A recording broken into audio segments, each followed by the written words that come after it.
Hey, what's up, everybody? This is Gary Holt from Exodus and formerly from Slayer, and you're listening to The Razor's Edge.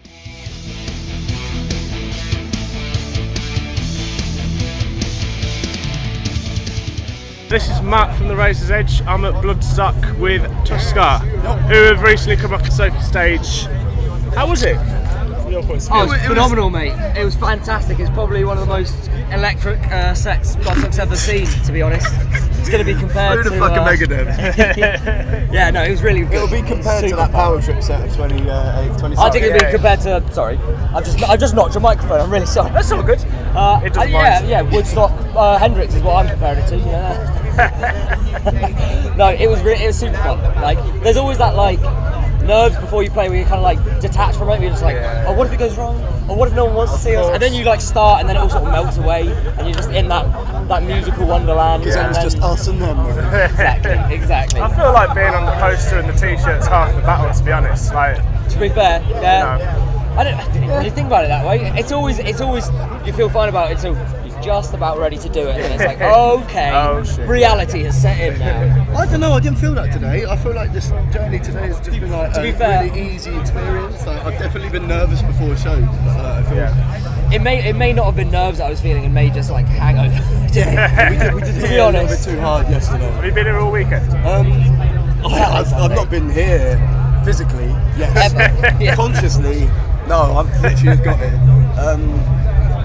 Saturday, Sunday. We got it Saturday. Sunday we done that, and then we were doing other stuff on Friday and that. So it's been a full weekend, but a lot of travelling, a lot of partying, and it's always it's great to play at any point at Bloodstock. But Sunday is always goddamn. To two days worth of good metal bands, it takes its toll on someone. But maybe that actually helped because we'd seen so many other bands and we're we got to put on the show that it's that level or better, So we're always... They've set the bar, exactly. And you've got to nudge now we've got to exactly. It gives us that... I think that it's enjoyable because you could have either of those. You do it first and it's fun to set the bar. But it's also fun to see someone else and try and push through that. I think it's a bit of a collective experience for all of the bands playing, which is nice. To be honest, I'm not a massive fan of bars at all. Bars? Yeah, they're quite heavy. I'm so confused. You've got to set the bar. Oh, I'm trying to make a joke. Mate, this is literally what I'm talking about. Our brains are half alive right now. What brain? Let's go with an easy question. Do you come to Bloodstock regularly? Matt. I was going to ask what my name was. Do you come to Bloodstock regularly as hunters? I'm a Bloodstock virgin. This is my Bloodstock virginity being popped. Mate. How was the... It's fucking great. It's great. I'll be honest with you. I am not the big... I'll be brutally honest. I'm not the biggest fan of massive festivals. I went to Download this year and it's just too big in my opinion. It's just too big to walk around and enjoy. This is big enough to be big, but it's I can still walk. I can get around everything. I'm probably not going to be swamped in a sea of 150,000 people or whatever it is. It's just a nice level, so it's actually really good. Because there's not that many people. Yeah, well, exactly.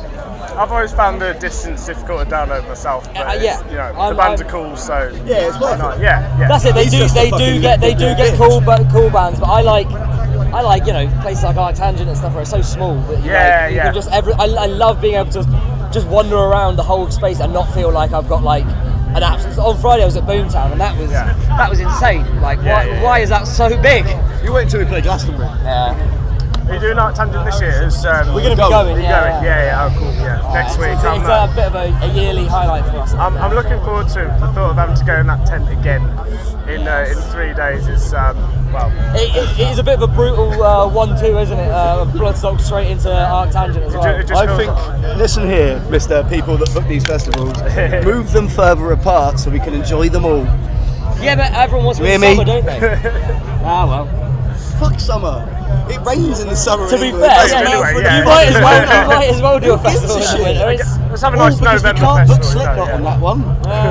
Fuck Slipknot. Better bands anyway. When Tuskar does festivals, I know that ordinarily you'd use is it a guitar and a bass? Yes.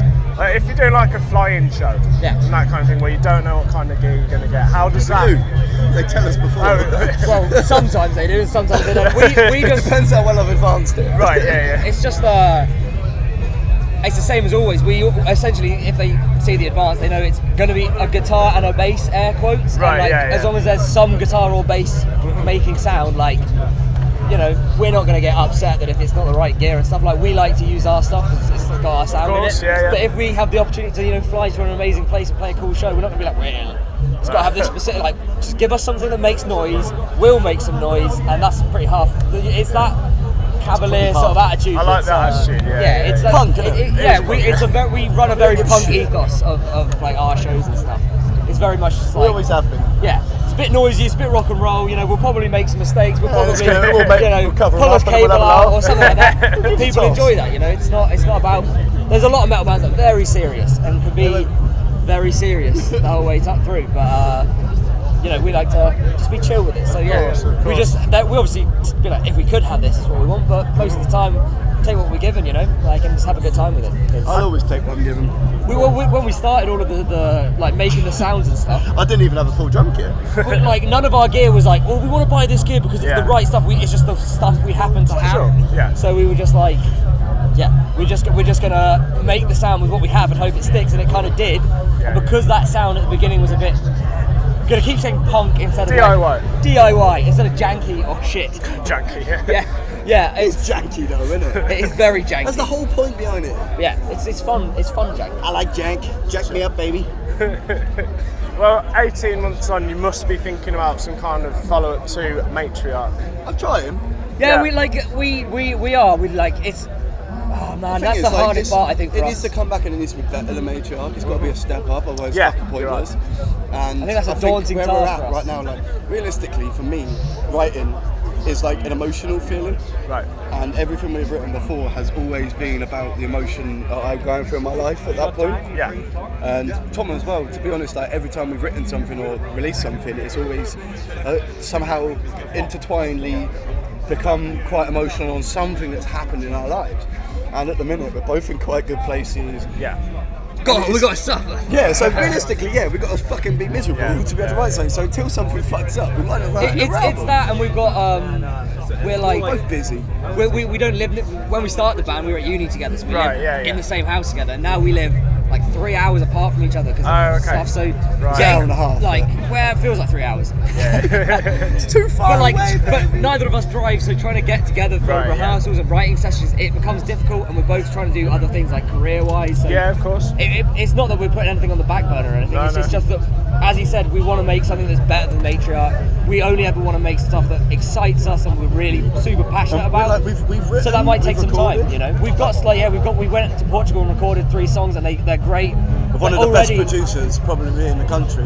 Well, he's not in the country anymore. But in Portugal, I think musically, it's not where we were. We just want more. Like, and we want to it's add kind of more like to we're it. going to wait So I think until we'll it's the just, right thing. yeah, Of course, exactly. of course. And But as I say, like, if I always dog on people that wear their own merch or something like that, but if you can't enjoy your own music, what the fuck is the point of making it? Because like, realistically, you make it for you. Oh yeah. And like, that's a big thing for us, and I think more so Tom didn't really enjoy the tracks that we've written. There's a lot of work to be done on them, which is the totally problem cool. is We're having a band fight right now, indirectly.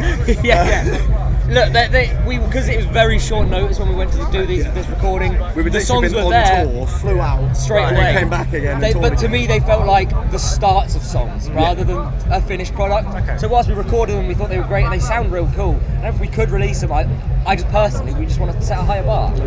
We just want to do more with it. So do you think there's a big future for albums? I mean, I know you did EPs and singles before Matriarch. I love the album format. Yeah. I think everyone does. Do you know what I mean? Like everyone's like, oh, people don't like physical anymore. No, they don't. But they do in niches, and we're a niche. Yeah, you're right. Like, granted, we're a niche right now. I think it's got legs to be something that's not niche, but I think people will grow and adapt. Like the metal industry and everything, the way that it's like adapting into genres not being defined is really just making it like a fucking dog free for all fucking kind of things. I like people buy shit. Yeah. People like. I think the album format is always irrelevant of whether it sells or not. I just think like musically, I enjoy having fucking Katy the Perry. long form.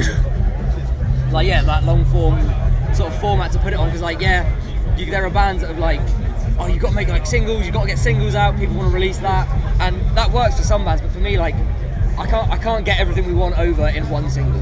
So we'd have to have. For us, it is about that long play. Yeah. Whereas like the bands that we fucking grew up listening to, or bands that we love, like Russian Circles and fucking ISIS and shit like that. Not the terrorist organisation, the band. Just need to clear that one up. Just need to make sure that people don't think. I won't say what I was about to say. I mean, Bosk was saying the same thing. Yeah, exactly. Because they're niche. Yeah. But they're fucking shit. Fuck Tom Begley. You know. I've had too many beers. I'm fucking shooting shots at everyone today. Yeah, Slipknot, Bosk. Who else do you want to take it out? Come for me. I don't even care. I've got nothing to lose. Yeah, no, as we was, yeah, I've lost long everything forms. already. Bye bye. Do you guys listen to metal all of the time and nothing else? No. I guess you're probably going to say that. Who else do you like? Oh, like, so I love. I'm a sax player. I love listening to jazz. I'm. Again, we both work in like the music industry outside of metal. Yeah. So we kind of listen to like But we work everything. with metal I mean, we bands. do work with metal bands, but like we also work with like loads of other sort of things. Like I love jazz bands. We love hip hop. Like all sorts of things like that. That sometimes I found the more that A, we take Tuskar more seriously and do more shows, and B, we work with other metal bands. It's so nice to not listen to metal all the time. Like, I'm I think when you perform in metal a lot, it's sometimes nice to not listen to metal. Honestly, you know? it's nice to have something that isn't punishing on my ears, and maybe is like it's Makes happy that moment and, more and special for light-hearted. us when we do that thing. Yeah, I I do had think so. Yeah. I had Alf and Bosk Kalloy turn me on to reggae earlier this year. Oh, I bet they did. I bet they did. Yes. Yeah. Yeah. Spend 2 weeks with that guy in a van, he'll do it to everyone. Yeah. Oh, Metal man. Joe's He's got a fucking great sorted. taste in music. To be fair, he's got some class tunes. To be honest, like, I kind of like just listen to anything. I'm like, yeah. you know, you get those people that really go, oh, I listen to any sort of music, man, and then you show them saying, no, I don't like that. I generally like, if something's on and it grabs my attention, then that's it. I still do listen to the radio quite a bit, like, because it's nice not to have to choose when it is. I It's like to, like, if something comes on and I'm like, okay, I enjoyed that, then I'll research that artist, and I'm a nerd on that shit, you know what I mean? Yeah. That's Something where I quite like doing actually is also listening to things like podcasts and audiobooks where it's not music at all. Yeah. Like, I do a lot of podcasts now. Like Jim Jeffries is my favourite. I know it's not really musical based, but yeah, but it doesn't have to be music. But I don't listen to any music podcasts. I just like if they are, they're mostly about I do like like video the games downbeat. or you know like other weird hobby things. Because again, it's nice to have that separation of like what I'm listening Work to. and all the fun. time. Yeah, exactly. Of course. And also, I think that allows us to, put different inspirations into. If like we're not just listening to metal bands, we're gonna have things that are inspired from different genres. Tuskar's going to become a concept, basically. I see. It's a feeling, man. It's not a band. It's a That feeling. is the aim.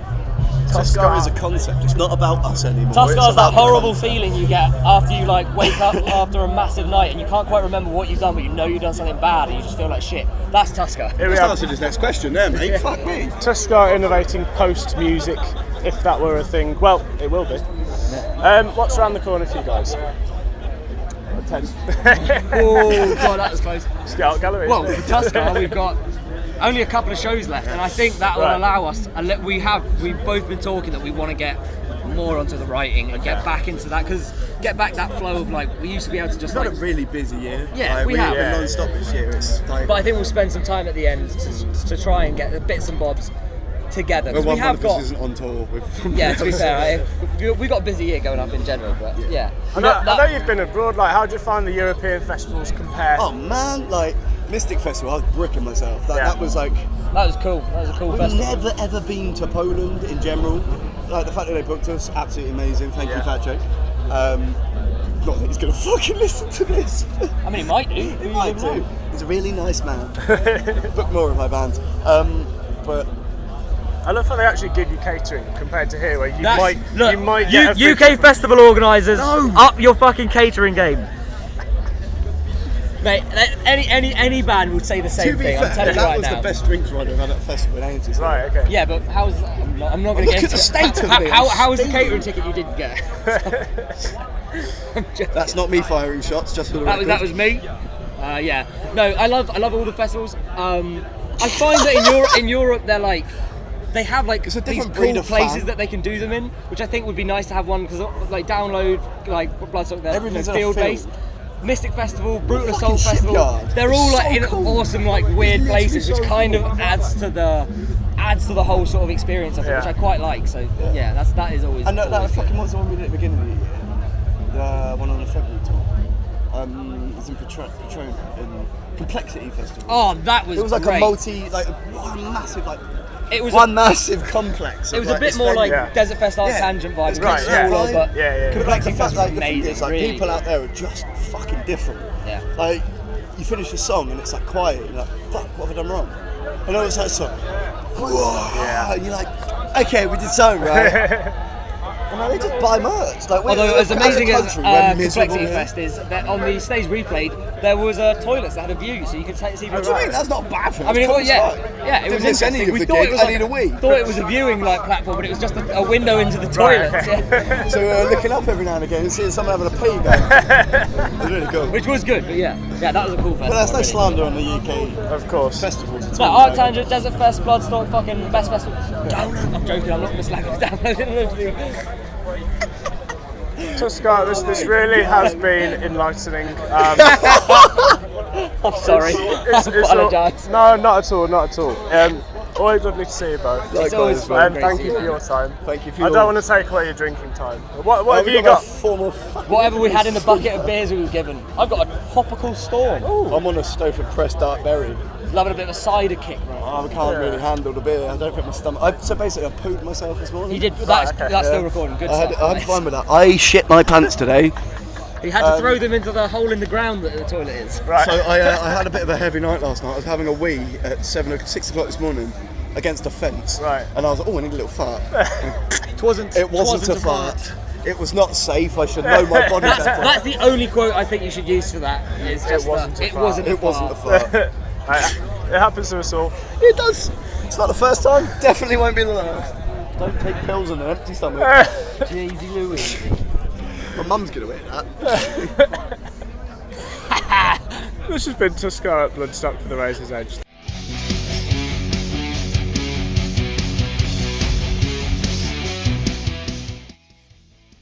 Thanks for listening. Make sure you keep up to date with future episodes by subscribing to our channels. For more information on this podcast, or for all the latest music news, reviews, interviews and more, head over to our website www.therazorsedge.rocks.